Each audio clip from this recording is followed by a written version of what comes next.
হাসিনাকে ফালাইয়া না আমাদের আসলে ভুল হয়ে গেছে। ভুল যদি নাই হইতো তাহলে রাতের একটা এসে আমি এখানে আপনাদের সাথে কথা বলা লাগে। নিষিদ্ধ ঘোষিত সংগঠন ছাত্রলীগ রাজধানীর ধানমন্ডিতে বিক্ষোভ মিছিল করেছে। তৈরি করছে দলটির নেতাকর্মীরা। ইউনূস প্রশাসনকে যেন পাত্তাই দিচ্ছে না ছাত্রলীগ। এজন্য গোপালগঞ্জ সহ ঢাকার বিভিন্ন জেলায় গাড়ি ভাঙচুর এবং অগ্নিসংযোগ ঘটিয়েছে। তার দেশের আইনশৃঙ্খলা বাহিনীকে যুদ্ধ পরিস্থিতির মতো সতর্ক থাকার নির্দেশ দিয়েছেন প্রধান উপদেষ্টা ডক্টর মোহাম্মদ ইউনূস। রাজনীতির মাঠে নতুন ফিসফিসানি চলছে। পদত্যাগ করবেন উপদেষ্টা আসিফ মাহমুদ সজীব ভুইয়া, নাহিদ ইসলাম ও মাহফুজ আলম। পুলিশের কাছ থেকে আসামি ছিনতাই ও হামলার পর রাত ভোর থানা পাহারা দিয়েছে সেনাবাহিনী। আওয়ামী লীগের লিফলেট বিতরণের সময় গ্রেপ্তার করা হয়েছিল সাফায়েত নামে এক কর্মীকে। দেশে আসলে কি ঘটতে চলছে? হঠাৎ করে আমাদের সরকার প্রধান ডক্টর মোহাম্মদ ইউনূস গতকালকে আইনশৃঙ্খলা বাহিনীর সর্বোচ্চ কমিটিগুলোর সাথে একটা বৈঠক করেছেন। পরিস্থিতি ক্রমশ ঘোলাট হতে শুরু করেছে। সরকার ইতিমধ্যেই তার নিরপেক্ষতা নিয়ে প্রশ্নের মুখে পড়েছে। সরকারে থাকা ছাত্র নেতৃবৃন্দ তারা নতুন রাজনৈতিক দল করবেন অনেকদিন ধরে শোনা যাচ্ছিল। সারা দেশের গুরুত্বপূর্ণ খবর, ব্রেকিং নিউজ, রাজনৈতিক বিশ্লেষণ এবং সকল গুরুত্বপূর্ণ খবর, আলোচিত ঘটনা সব একসাথে আপনারা দেখছেন ইকো ভাইরাল নিউজ, যেখানে সত্য ও নির্ভরযোগ্য সংবাদ পৌঁছে যায় সবার আগে। প্রতিদিন সব বড় বড় খবর এক নজরে পেতে আমাদের সাথেই থাকুন। নিষিদ্ধ ঘোষিত সংগঠন ছাত্রলীগ রাজধানীর ধানমন্ডিতে বিক্ষোভ মিছিল করেছে।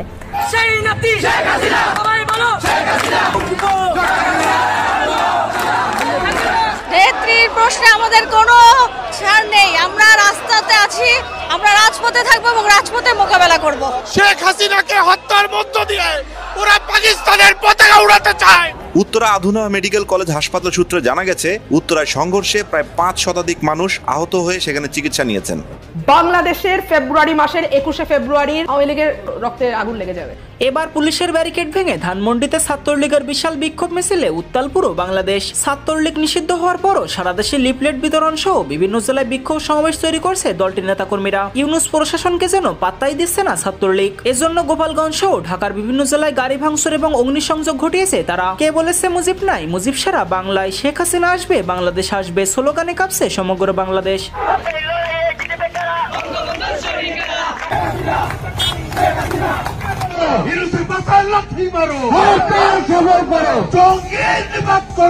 এমন পরিস্থিতিতে দেশের সকল রাজনৈতিক দলগুলো সমন্বয়ক উপদেষ্টাদের দিকে চরমভাবে আঙুল তুলছে। তারা বলছেন 12,000 কোটি টাকা তোলার জন্য সাধারণ জনগণের উপর অবৈধ ভ্যাট বসিয়েছে এই সরকার। এই হাজার হাজার কোটি টাকা সম্পূর্ণটাই লুটপাট করেছে তারা। যদি আজকে শেখ হাসিনা থাকতো তাহলে সোনার বাংলাদেশের অবস্থা এমন হতো না। অবশ্যই সে গরিব মধ্যবিত্ত মানুষের কথা চিন্তা করতো। 12,000 কোটি টাকা তোলার জন্য আপনি গরিবের উপরে ভ্যাট বসাইলেন, ফাইন, কিন্তু যেই রিকশাওয়ালাটি 20 টাকা দিয়ে একটা জুস কিনে এখন তাকে 25 টাকা দিতে হবে, তার জন্য কি জীবনযাত্রার ব্যয় বাড়ে নাই? যদি হাসিনা সরকার হতো আমি পুলিশের কাছ থেকে আসামি ছিনতাই ও হামলার পর রাত ভোর থানা পাহারা দিয়েছে সেনাবাহিনী। আওয়ামী লীগের লিফলেট বিতরণের সময় গ্রেপ্তার করা হয়েছিল সাফায়েত নামে এক কর্মীকে। তাকে ছাড়িয়ে নিতে চালানো হয় এই হামলা। নিষিদ্ধ ঘোষিত সংগঠন ছাত্রলীগ রাজধানীর ধানমন্ডিতে বিক্ষোভ মিছিল করেছে। পুলিশের ব্যারিকেড ভেঙে আওয়ামী লীগ ও ছাত্রলীগের বিক্ষোভ মিছিল। ছাত্রলীগ নিষিদ্ধ হওয়ার পরেও চলছে সারা দেশে লিফলেট বিতরণ, বিভিন্ন জায়গায় দফায় দফায় বিক্ষোভ মিছিল। ইউনূস প্রশাসনকে যেন পাত্তাই দিচ্ছে না ছাত্রলীগের নেতাকর্মীরা। তাই এবার ভয়কে জয় করে লাঠি হাতে পুলিশের গাড়ি থেকেই এক আওয়ামী লীগ নেতাকর্মীকে ছিনতাই ও পুলিশের গাড়ি ভাঙচুর করেছে এই দলের নেতাকর্মীরা। এদিকে গোপালগঞ্জে টুঙ্গিপাড়ায় লিফলেট বিতরণ করতে গিয়ে পুলিশের সাথে আওয়ামী নেতাকর্মীদের সংঘর্ষ ঘটেছে। এরপরই পুলিশের মধ্যে আতঙ্ক বিরাজ করছে। আওয়ামী লীগের ভয়ে থানা পাহারা দিচ্ছে সেনাবাহিনী। তবে আওয়ামী লীগ যেভাবে জেগে উঠেছে তাতে ধারণা করা হচ্ছে খুব দ্রুতই পতন হবে ডক্টর ইউনূসের। টুঙ্গিপাড়ার পরিস্থিতি রীতিমতো ভয়াবহ, আতঙ্কজনক পরিস্থিতি। এমন যে এখন থানা পুলিশকে পাহারা দিচ্ছে সেনা সদস্যরা। খবর হচ্ছে টুঙ্গিপাড়া থানার সামনে রাতভর সেনাবাহিনীর সাজোয়া যান। কারণ কি? কারণ হচ্ছে তারা হাসিনাকে ফালাইয়া না আমাদের আসলে ভুল হয়ে গেছে। ভুল যদি নাই হইতো তাহলে রাতের একটা এসে আমি এখানে আপনাদের সাথে কথা বলা লাগে। আমি ব্যক্তি হাসনাতকে যতই অপছন্দ করি না কেন, তার কথাগুলা কিন্তু অপছন্দ করার মতো না। আজকে জুলাই আগস্টে যে শহীদ হয়েছে তাদের পরিবারের কাছে কয়জন গেছে আমি জানি না। যারা আহত, একটা নিউজ দেখলাম যে একজন ভিক্ষা করতেছে। আমি চ্যালেঞ্জ করে বলতে পারি, যে ছেলেটার পা নাই, যে ছেলেটা পা হারাইছে, আজ থেকে 5-7 বছর পরে তাকে বিচারে কাঠগড়ায় দাঁড়াতে হইতে পারে, আবার ভিক্ষা করতে হইতে পারে। যে ছেলেটার চোখ নাই, সেও অন্ধ সেজে ভিক্ষা করতে হবে, তাছাড়া উপায় নাই। যে ছেলেটার হাত নাই, সে আসলে ওই পঙ্গু হিসাবে ভিক্ষা করবে, তাছাড়া কোনো উপায় নেই। উপায় তো দেখি না রে ভাই। আমরা যে এই যে মারামারি কইরা রক্ত দিয়া 2000 মানুষ শহীদ হয়ে, এই যে 20 থেকে 22,000 মানুষ আহত হয়ে যাদেরকে যে বসাইলাম, এরা কি করলো? এরা কিছু করতে পারছে? বলেন, কিচ্ছু করতে পারে নাই। আমার আপনার জন্য কিচ্ছু করতে পারে নাই। আমি চ্যালেঞ্জ করে বলতে পারি, এরা একটা কাজ করতেছে, সেটা হচ্ছে কত দ্রুত আওয়ামী লীগ বাংলাদেশে পুনর্বাসন হবে, এই কাজটা এরা করতেছে। তাছাড়া অন্য কোনো কাজ করতেছে না। কষ্ট লাগে। এই হাসনাত যে বলতেছে যে ভুল হয়েছে শেখ হাসিনার মানে নামানো আন্দোলন করে, সত্যি বলতেছে। আজকে হাসিনার নামায় আপনাদের সুযোগ করে দিলাম, আপনারা আমাদেরকে ভুলে গেছেন। আপনারা চেয়ারের গরমে কখন কি করতেছেন নিজেরাই ভুলে গেছেন। আপনারা যে মানুষ, আপনাদেরকে যদি 2000 মানুষ শহীদ হয়ে এই চেয়ারটা দিল, 20 থেকে 22,000 মানুষ যে আহত হয়ে আপনাকে এই চেয়ারটা দিল, আপনি এই চেয়ারে বসে সে 20 থেকে 22,000 মানুষের কথা বলতেছেন না। আপনি এই চেয়ারে বসে শহীদ পরিবারের জন্য কথা বলতেছেন না। আপনাদেরকে এই জন্য বসানো হয় নাই। আপনাদেরকে বসানো হয়েছিল সুন্দর একটা বাংলাদেশ আমরা চাই, এই জন্য। সুন্দর বাংলাদেশ পাচ্ছি না, সত্যি বলতেছি। সুন্দর বাংলাদেশ আসলে পাচ্ছি না। ভদ্রলোকদের রাজনীতি হয় না, একটা রাষ্ট্র পরিচালনা করা যায় না। যারা এখানে আছে অত্যন্ত ভদ্রলোক, তাদেরকে সচিবরা যা বলে তাই শুনতেছে, একজন এসপি ডিসি যা বলে সেভাবে তারা শুনতেছে, যে যা বলতেছে সেভাবে সে চলতেছে না। একটা বিপ্লবী সরকার এভাবে চলতে পারে না। বিপ্লবী সরকারের বৈশিষ্ট্য এটা হইতে পারে না। যেটা আমরা আমাদের সরকারের উপদেষ্টারা করতেছে, এটা হচ্ছে সম্পূর্ণ তারা ভুল পথে আছে। ভুল পথে থেকে আজকে এই অবস্থা তৈরি করছে বাংলাদেশের। আজকে যে পরিবেশ পরিস্থিতি তৈরি হয়েছে, সচিবালয়ের সামনে শিক্ষার্থীরা আন্দোলন করতেছে, আজকে শহীদ পরিবার কান্না করতেছে, আজকে ভিক্ষা করতেছে, এই সব কিছুর জন্য দায়ী হচ্ছে এই যারা উপদেষ্টা আছে তারা। আর সব থেকে বড় অন্যায় হয়েছে আমাদের, আমরা যারা আন্দোলন করে শেখ হাসিনারে ক্ষমতা থেকে সরাইছি, সব থেকে বড় অন্যায়টা আমরাই করছি।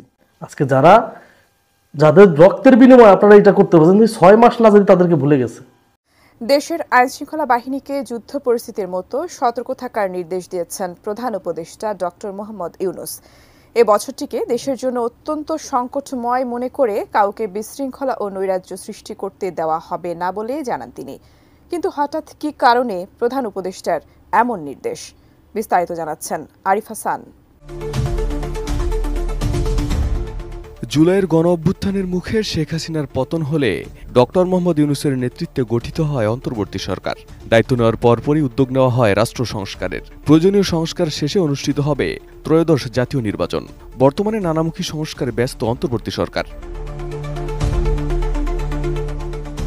তবে অন্তর্বর্তী সরকার দায়িত্বে আসার পর থেকেই দেশকে অস্থিতিশীল করার চেষ্টা অব্যাহত আছে। আন্তর্জাতিক ষড়যন্ত্র, অভ্যন্তরীণ রাজনৈতিক সংকট এবং একের পর এক আন্দোলন আর দাবির মুখে শেষ হয়েছে অবশিষ্ট 2024 সাল। চলতি বছরেও নতুন করে যুক্ত হয়েছে নতুন নতুন দাবিতে আন্দোলন। আর আন্দোলন মানেই এখন প্রধান উপদেষ্টার বাসভবনের সামনে অবস্থান কর্মসূচি। 2025 সালকে দেশের জন্য অত্যন্ত সংকটময় বলে মনে করেছেন প্রধান উপদেষ্টা ডক্টর মোহাম্মদ ইউনূস।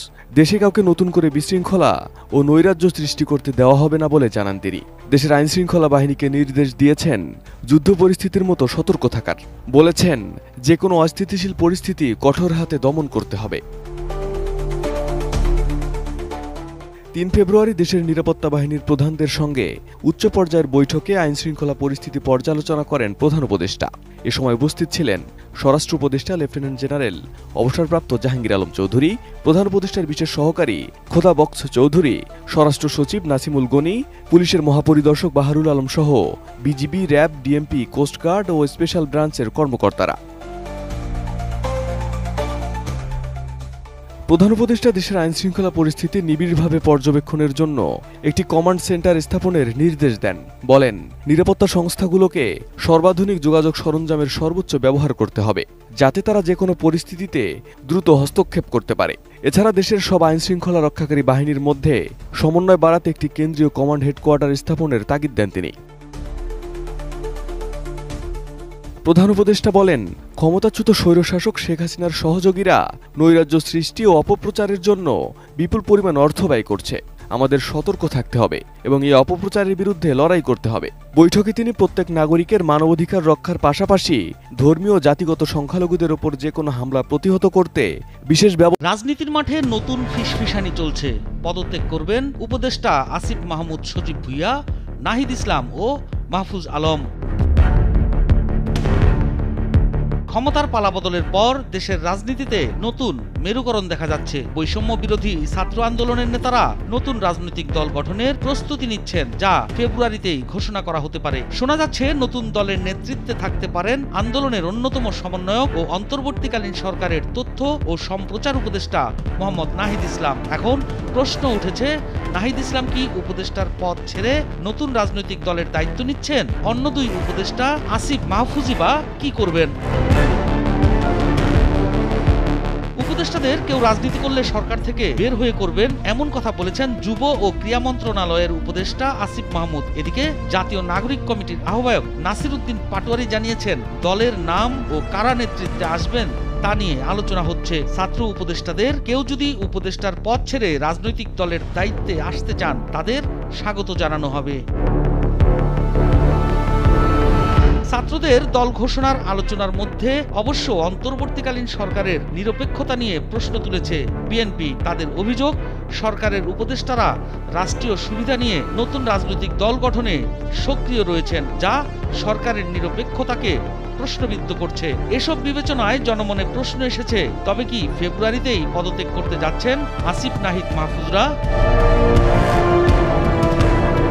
শেখ হাসিনার পতন ঘটানো গণ অভ্যুত্থানের সূত্রপাত করা ছাত্র নেতৃত্বদের নিয়ে গড়া নতুন রাজনৈতিক দল আগামী মাসের মধ্য থেকে শেষ ভাগে আত্মপ্রকাশ করতে পারে।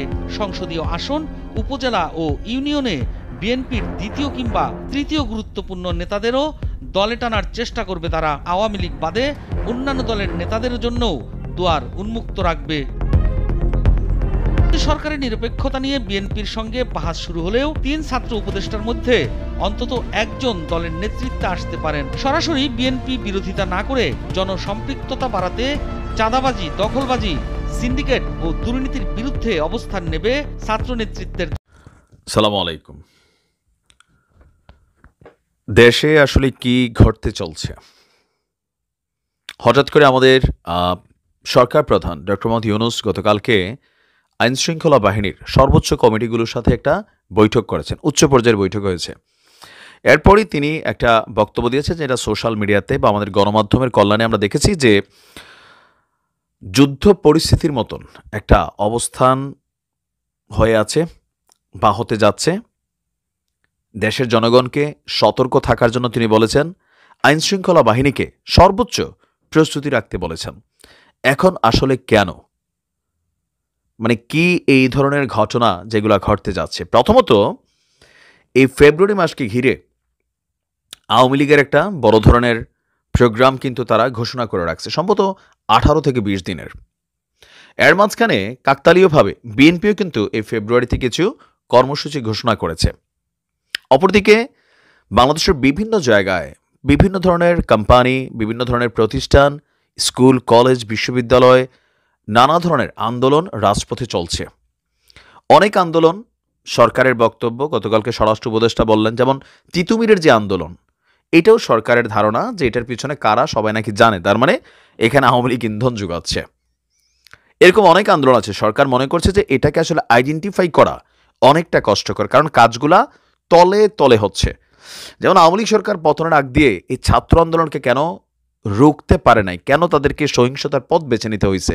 কারণ এখানে কারা কানেক্টেড এটা জাতির সামনে প্রকাশ করার সুযোগ ছিল না। জাতি দেখছিল ছাত্র, সরকার দেখছিল জামাত, বিএনপি বা মেটিকুলাস একটা প্ল্যানের অংশ, কিন্তু জাতি দেখছিল ছাত্র। এখন জাতি দেখছে তিতুমিরের ছাত্র, কিন্তু সরকার মনে করতেছে এখানে আওয়ামী লীগ, যুবলীগ। আবার বিভিন্ন জায়গায় যে কর্মসূচি হচ্ছে, নানান ধরনের চুরি, রাহাজানি, ছিনতাই, ডাকাতি, ধর্ষণ, এগুলো হঠাৎ করে একটা এক্সট্রিম লেভেলে বেড়ে গেছে। ইভেন আমাদের আইন শৃঙ্খলা বাহিনীও খুব বেশি ফাংশন করতে পারছে না। মাঠে সেনাবাহিনী আছে ম্যাজিস্ট্রেসি পাওয়ার নিয়ে, কিন্তু দেখা মনে হয় যে পুলিশই নাই। শুধুমাত্র সেনাবাহিনী নিয়ন্ত্রিত যে ক্যাম্প টাইমগুলো আছে ওইখানে একটু পরিস্থিতি বেটার, বাট ওভারঅল আমরা যদি দেখি পরিস্থিতি খুব বেশি ভালো না। তো এই সকল সিচুয়েশনকে মাথায় রেখে সরকার প্রধান সতর্কবার্তা জারি করেছেন। চলতি বছরটি 2025 বাংলাদেশের জন্য অত্যন্ত গুরুত্বপূর্ণ উল্লেখ করে তিনি বলছেন যে কাউকে বিশৃঙ্খলা এবং অরাজকতা সৃষ্টির কোনো ধরনের সুযোগ দেওয়া হবে না। যুদ্ধ পরিস্থিতির মতন সবাইকে সতর্ক থাকতে হবে। নিরাপত্তা বাহিনীর শীর্ষ কর্মকর্তাদের সাথে আইনশৃঙ্খলা পরিস্থিতির পর্যালোচনা করেছেন তিনি। এ সময় পুলিশ এবং আইনশৃঙ্খলা রক্ষাকারী বাহিনীকে আইনশৃঙ্খলা পরিস্থিতি নিবিড়ভাবে পর্যবেক্ষণের জন্য একটা কমান্ড সেন্টারও গঠনের নির্দেশ দিয়েছেন। একটা কমান্ড সেন্টার সকল বাহিনীর সমন্বয়ে। তিনি নিরাপত্তা বাহিনীর প্রধানদের কাছে বলছেন যে আইনশৃঙ্খলা পরিস্থিতি বিঘ্নিত করার যে কোনো অপচেষ্টার বিরুদ্ধে সতর্ক থাকার নির্দেশ দিয়েছেন। তিনি বলছেন যে যুদ্ধকালীন পরিস্থিতির মতন আমাদেরকে সতর্ক থাকতে হবে। এই বছরটি দেশের জন্য অত্যন্ত গুরুত্বপূর্ণ। কাউকে বিশৃঙ্খলা অরাজকতা করার সুযোগ দেওয়া যাবে না। তো এক্ষেত্রে তিনি মনে করছেন যে আওয়ামী লীগ, শেখ হাসিনার ঘনিষ্ঠরা বিশৃঙ্খলা সৃষ্টির জন্য বিশাল অঙ্কের অর্থ ব্যয় করছে, মিথ্যা অপতথ্য ছড়াচ্ছে। দেশবাসীকে অপপ্রচারের বিরুদ্ধে সতর্ক থাকার আহ্বান জানিয়ে তিনি বলছেন সবাইকে লড়াই করতে হবে এই অপপ্রচারের বিরুদ্ধে। তিনি বলছেন নিরাপত্তা বাহিনীগুলোকে সর্বোচ্চ আধুনিক যোগাযোগ প্রযুক্তির ব্যবহার নিশ্চিত করতে হবে যেন দ্রুত পরিস্থিতি নিয়ন্ত্রণে আনতে পারে। তো তিনি মনে করছেন যে এই মুহূর্তে সরকারের একটা কমান্ড সেন্টার বা কমান্ড সদর দপ্তর স্থাপন করতে হবে যা পুলিশ এবং নিরাপত্তা বাহিনীগুলো লাইক বিজিবি, আনসার, এপিবিএন, গোয়েন্দা সংস্থাগুলা তাদের মধ্যে সমন্বয় করবে। মানে একটা ব্রেইনের মতন থাকবে যেখান থেকে ফুল বডি ফাংশন হবে। কথার কথা, আমাদেরকে কন্ট্রোল করে কে? আমাদের ব্রেইন নির্দেশনা দেয়, আমরা ওই কাজগুলা আঙ্গুল, হাত, পা সব কিছুর মাধ্যমে করি। এটা একটা মাওলার লীলা খেলা, বিজ্ঞানের দ্বারা এটা প্রমাণিত। তো ওইরকম একটা ব্রেইন সেন্টার লাগবে যেখান থেকে কমান্ড যাবে আর বাকি বাহিনীগুলো কে কী করছে ওইভাবে সমন্বয় করে এই পরিস্থিতিকে নিয়ন্ত্রণ করা হবে। তো তিনি বলছেন যে নতুন কমান্ড কাঠামো দক্ষতা এবং নিবিড় পর্যবেক্ষণের মাধ্যমে দেশের সব বাহিনী, থানা এবং আইনশৃঙ্খলা রক্ষাকারী সংস্থাগুলোর মধ্যে সমন্বয় সাধন করবে। তিনি নিরাপত্তা বাহিনীর প্রধানদের মানবাধিকার সুরক্ষারও নির্দেশনা দিয়েছেন আর পুলিশকে চাঁদাবাজদের বিরুদ্ধে কঠোর অভিযান চালানোর নির্দেশনা দিয়েছেন। তিনি বলছেন এমনভাবে অভিযান পরিচালনা করতে হবে যেন সবকিছু ব্যালেন্স থাকে। আর এই নির্দেশনার পর একটা জিনিস তো স্পষ্ট যে এই বছর নির্বাচনকে কেন্দ্র করে মাঠে অনেক কিছু ঘটবে। তো পুলিশ কিভাবে নিয়ন্ত্রণ করবে? ডক্টর ইউনূস বললেন যে মাঠ নিয়ন্ত্রণ করো। কিভাবে? পুলিশ যদি কোথাও একটু লাঠিপেটা করে পুলিশকে ট্যাগ দেওয়া হয় লীগ। আবার উপদেষ্টা আইন মন্ত্রণালয়ের তিনি বলছেন পুলিশের মধ্যে শতকরা নাকি 80% আওয়ামী লীগ বা ছাত্রলীগের। তো এই ক্ষেত্রে এটা কি সোজা? পুলিশ কোথাও যদি আইনের প্রয়োগ করতে চায় জনগণ ধরে মারে, একজন আসামিরে ছিনায় নিয়ে যাচ্ছে। আবার যদি পুলিশ সেখানে একটা গুলি চালায় কি হবে? সব পুলিশটা এখানে মব জাস্টিসের শিকার হতে হচ্ছে বিভিন্ন জায়গায়। তো পুলিশ আসলে কিভাবে নিয়ন্ত্রণ করবে? আমাদের বাঙালিরা বা যেই লেভেলের ডেসপারেট লেভেলের মানুষ, 10 জন লোক একত্রিত হলে ওই ধর কইলে কিন্তু 9 জন কারে ধরলাম, কেন ধরলাম, তার সাথে আমার কোনো শত্রুতা আছে কিনা এগুলো দেখার টাইম নাই, মানে আগে মারো। এই পরিস্থিতিতে পুলিশ যদি এখানে নিয়ন্ত্রণ করতে যায় কি করতে হবে? টিয়ার শেল নিক্ষেপ করতে হবে, সাউন্ড গ্রেনেড নিক্ষেপ করতে হবে, অথবা ফাঁকা গুলি করতে হবে। আর এগুলা করলে এখন কি হয়? আগে দৌড়ে সব পালাইতো, এখন দৌড়ে সব আইসা পুলিশরে কিলায়। সেম অন্যান্য বাহিনীর বেলায়ও জনগণকে আইনের আওতার মধ্যে আনতে হবে। এখন এটা কি বিএনপি মেনে নেবে? ধরেন বিএনপি রাজপথে কোনো দাবিতে নামলো, সেখানে পুলিশকে আসলে কোনো ভূমিকা রাখবে? কারণ পুলিশও জানে এই সরকার 6 মাস 1 বছর আসার পরে ডক্টর ইউনূস নামক একজন ক্যারেক্টার এই দেশে ছিল, এগুলো মানুষ ভাববে না। উপদেষ্টা আসিফ নজরুল এগুলো কোনো বেল পাবে না। এটা হচ্ছে বাস্তবতা। বাংলাদেশের প্রেক্ষাপট দেখেন না, যারা ক্ষমতায় আসবে তাদেরকে সমীহ করে। এখনই বিভিন্ন থানা পর্যায়ে এগুলো চলতেছে। তো সেইখানে পুলিশ, জামাত এবং বিএনপি যদি তারা বিভিন্ন দাবি দেওয়ার জন্য রাজপথে নামে, আবার ছাত্রদের সামনে দেখেন অসহায়, তো এটা কি সম্ভব? এখন পুলিশ কঠোর হলে পুলিশের সমালোচনা, পুলিশ নরম হলে পুলিশ কি করে, দেশে পুলিশ কি করে, সব শেখ হাসিনার পুলিশ, এই না সেই না। পুলিশ বেচারারা পড়ছে মহা বিপদের মধ্যে, কোন দিকে যাবে কোন দিকে যাবে না সিদ্ধান্ত হাই অথরিটি থেকে নিতে হবে। হাউ টু কন্ট্রোল নিশ্চয়ই যারা দেখার তারা দেখবেন। তবে এই বছর নানান ঘটনা ঘটবে, এটাও স্বাভাবিক। আওয়ামী লীগকে যেমন তলে তলে খাইয়া দেওয়া হয়েছে, আওয়ামী লীগ ট্যারি পায় নাই, যে সার্জিস কার লোক, হাসনাত কার লোক, আসিফ কার লোক, প্রেস সচিব শফিক ভাই তিনি কার লোক, বিভিন্ন জায়গায় তারা ছড়িয়ে ছিটিয়ে ছিল। অনেক সমন্বয়ক, ম্যাটিকুলাসলি প্ল্যান হয়েছে। আওয়ামী লীগ শুধু ক্ষমতারে উপভোগ করছে আর 41 পর্যন্ত চিন্তা করছে। নেতা এমপি মন্ত্রীরা ধান্দাবাজি লুটপাটে ব্যস্ত ছিল, মানে আমি কে চিনস এরকম থাপড় টাপড় দিয়া মানুষরে, এইগুলাতে কিন্তু ব্যস্ত ছিল। প্র্যাকটিক্যাল এটা, যারা তেগি নেতা তাদেরকে মামলা দিয়ে আওয়ামী লীগ নিজেই ঝুলাইছে।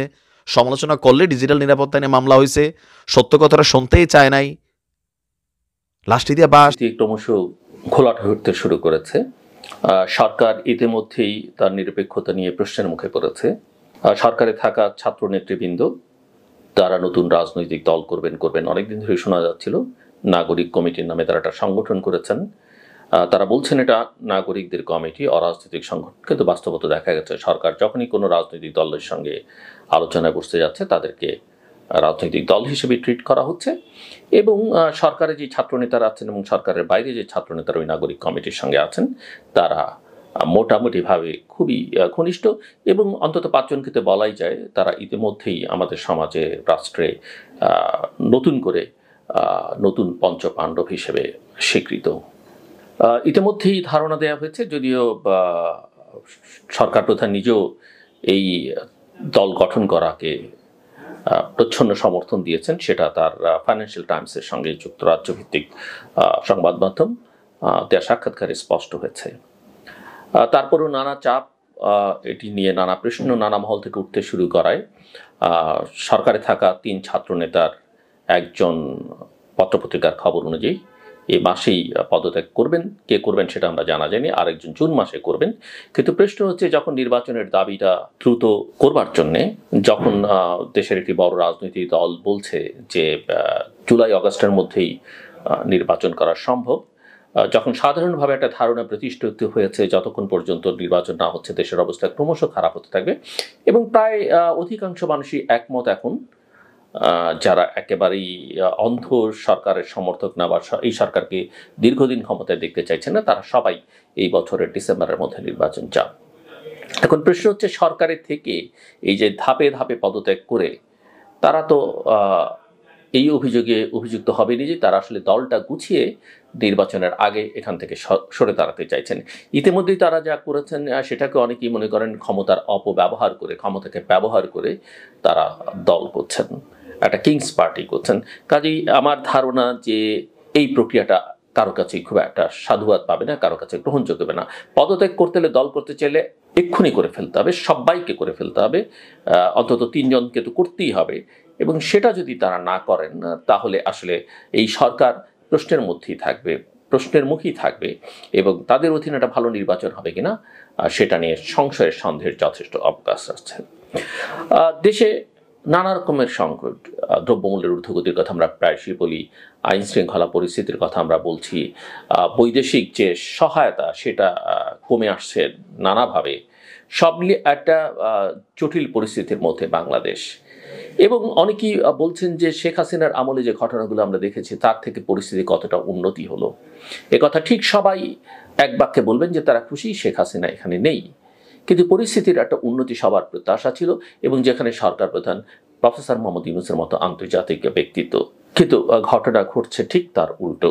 এমনকি যে গুম খুনের বিরুদ্ধে আমরা বিগত সরকারের আমলে এত কথা বলেছি, সেখান থেকেও পরিস্থিতি যে খুব বেশি উন্নতি হয়েছে এমনটা বলা যায় না। শুধু গত 5 মাসেই নিরাপত্তা হেফাজতে 17 জন মানুষের মৃত্যু হয়েছে, 17 জন, এবং এরা মারা গেছেন সবাই আইন শৃঙ্খলা রক্ষাকারী বাহিনীর হেফাজতে, তার মধ্যে যৌথ বাহিনীর হেফাজতে মারা গেছেন 10 জন, এবং যারা মারা গেছেন তারা ক্রস ফায়ার বা নির্যাতনের শিকার হয়ে মারা গেছেন। ওই যে তথাকথিত বন্দুকযুদ্ধ, সেই একই স্টোরি, সেই বিএনপির আমলে যে অপারেশন ক্লিন হার্ট থেকে শুরু হয়েছিল, পরিস্থিতির সরকারের বদল হয়েছে, সময় গড়িয়েছে, কিন্তু পরিস্থিতির কিন্তু কোনো উন্নতি হয়নি। সেনাবাহিনীকে অন্তর্ভুক্ত করে পুলিশ এবং আইন শৃঙ্খলা রক্ষাকারী যে অন্যান্য বাহিনীগুলো আছে তাদের সমন্বয়ে গত সেপ্টেম্বরের 3 তারিখ থেকে আগ্নেয়াস্ত্র, অবৈধ অস্ত্র উদ্ধার এবং অপরাধীদের গ্রেফতারের অভিযান শুরু করে যৌথ বাহিনী। এবং বিভিন্ন সংবাদ মাধ্যম যে তথ্য জানিয়েছে তা থেকে দেখা যাচ্ছে যে, এবং এই তথ্যগুলো এক জায়গায় সন্নিবেশিত করেছে মানবাধিকার সংগঠন আইন ও সালিশ কেন্দ্র, তাদের তথ্য বলছে যে জানুয়ারি মাসে মারা গেছে 5 জন, সরকার দায়িত্ব গ্রহণ করেছে গত বছরের 8 অগস্ট, আমাদের সেটা মাথায় রাখতে হবে। অর্থাৎ প্রতি মাসে গড়ে 3 জনের বেশি মানুষ নিরাপত্তা হেফাজতে মৃত্যুর ঘটনা ঘটেছে। 2024 সালে 12 মাসে আইন শৃঙ্খলা বাহিনীর হেফাজতে মোট 21 জনের মৃত্যু হয়েছে বলে আইন ও সালিশ কেন্দ্রের তথ্য থেকে আমরা জানতে পেরেছি। এখন প্রশ্ন হচ্ছে যে ডক্টর মোহাম্মদ ইউনূসের সরকারের অঙ্গীকার, এই সরকারের অঙ্গীকার হচ্ছে, এবং এটাকে অন্যতম অঙ্গীকার আমরা বলতে পারি, যে গুম, খুন এবং বিচার বহির্ভূত হত্যা থেকে জাতিকে মুক্তি দেয়া এবং রাষ্ট্র যে সন্ত্রাস করে, রাষ্ট্রীয় সন্ত্রাসের যে ভয়ভীতি বা ভয়ভীতির যে আবহ, সেখান থেকে দেশবাসীকে মুক্ত করা।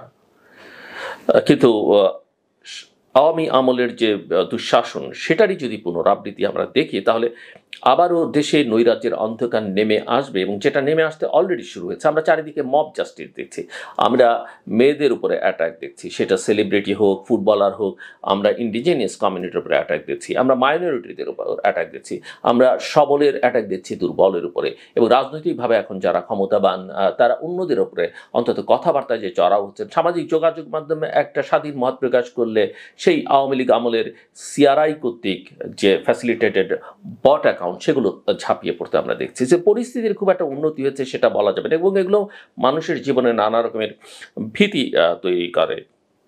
এবং এই যে কুমিল্লাতে যুবদলের নেতার যে বিচার বহির্ভূত হত্যাকাণ্ড হলো, সেটা সম্পর্কে আমরা দেখলাম প্রধান উপদেষ্টার দপ্তর আইএসপিআর বিবৃতি দিচ্ছে, কিন্তু বাস্তব সত্য হচ্ছে যে এই সরকারের আমলেও হেফাজতে মৃত্যুর ঘটনা ঘটেছে। আওয়ামী লীগ আমলে 24 সালে আওয়ামী লীগ এবং এই সরকারের আমল মিলিয়ে মৃত্যুর ঘটনা ঘটেছিল 12 মাসে 21 জনের, এবং সেখান থেকে এই পরিস্থিতি গত 5 মাসে 17 জন। খুবই উদ্বেগের বিষয় এবং উৎকণ্ঠার বিষয়।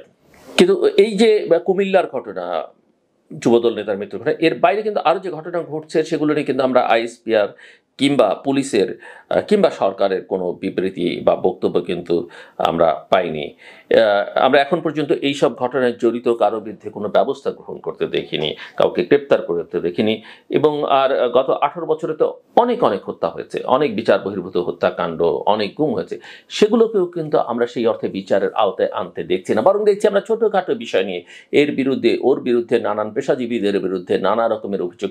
নিশ্চয়ই তারা সরকারের সেই স্বৈরাচারের দোসর ছিলেন, কিন্তু দোসরদের নিয়ে এত বেশি ব্যস্ত দেখছি মূল ক্রিমিনালদের বরং আড়াল করবার, দেশ থেকে বেরিয়ে যাবার এবং তাদের বিরুদ্ধে সেই অর্থে কোনো ব্যবস্থা গ্রহণ কিন্তু আমরা দেখছি না।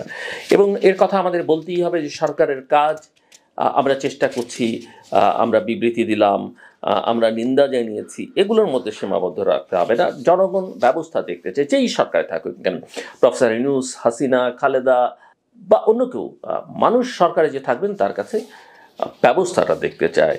এবং এই যে সরকারের গুম কমিশন যেটা করেছে, সেই গুম কমিশনের যুক্ত থাকা ব্যক্তিবর্গও কিন্তু বলছেন যেসব তথ্য উপাত্ত পাওয়া যাচ্ছে তাতে বিচার বহির্ভূত হত্যাকাণ্ড করছে, এবং এটা মানবাধিকারের চরম লঙ্ঘন। তো মানবাধিকার পরিস্থিতির কোনো কিন্তু উন্নতি হয়নি, বরং দেশে একটা চরম ভয়াবহ ভয়ের ভয় সংস্কৃতি তৈরিছে। এবং সংকটটা আরেকটা বেড়েছে পুলিশকে দিয়ে, সেনাবাহিনী থেকে পুলিশের কাজ করানো। কিন্তু আমরা জানি যে সেনাপ্রধান বেশ কয়েক মাস আগে বলেছেন যে পুলিশের কাজ করার জন্য সেনাবাহিনী তৈরি না, বা তারা যোগ্যও না, আসলে তাদের ট্রেনিংটাও সেরকম না, কিন্তু আমরা সেই কাজটা তাদেরকে দিয়ে করাতে দেখছি। এবং এতে করে সেনাবাহিনীও কিন্তু নানাভাবে প্রশ্নের মুখে পড়ছে, বিতর্কের মধ্যে পড়ছে। মাথায় রাখতে হবে যে সিভিলিয়ানদের হ্যান্ডেল করা সেনাবাহিনীর কাজ নয়, এবং সেই কাজ সম্পর্কে তারা অভিজ্ঞ নয়। তারা যে শুধু বিচার বহির্ভূত হত্যায় জড়িয়েছে, সেনাবাহিনীকে যদি র্যাবের মধ্যে নিয়ে না আসা হতো তাহলে আমাদের সেনাবাহিনী এতখানি বিতর্কিত হতো কিনা সেটা ভেবে দেখবার বিষয়। সো তাদের বিরুদ্ধে এখন নানা অভিযোগ উঠছে। যারা এইসব কাজের সঙ্গে যুক্ত, সেনাবাহিনী বলি, পুলিশ বলি, তাদের বিরুদ্ধে ডাকাতির অভিযোগ, ছিনতাইয়ের অভিযোগ, বাড়ি দখলের অভিযোগ, মানুষ পাচার করার মতো অভিযোগ উঠেছে। এবং এই অভিযোগ আগেও ছিল, ব্যাংক দখল, ব্যবসা প্রতিষ্ঠান দখল, এই কাজগুলোতে বিগত সরকার সেনাবাহিনীকে বা গোয়েন্দা সংস্থা। এখনকার মতো এ পর্যন্তই। সারা দেশের গুরুত্বপূর্ণ খবর জানতে আমাদের চ্যানেলের সঙ্গেই থাকুন। যদি ভিডিওটি ভালো লেগে থাকে তাহলে লাইক, কমেন্ট আর শেয়ার করতে ভুলবেন না। আর নতুন আপডেট পেতে সাবস্ক্রাইব করুন আমাদের চ্যানেল এবং পাশে থাকা বেল আইকনটি ক্লিক করুন যাতে কোনো আপডেট মিস না করেন। দেখা হবে পরবর্তী ভিডিওতে। ততক্ষণ পর্যন্ত ভালো থাকুন, সুস্থ থাকুন। আল্লাহ হাফেজ।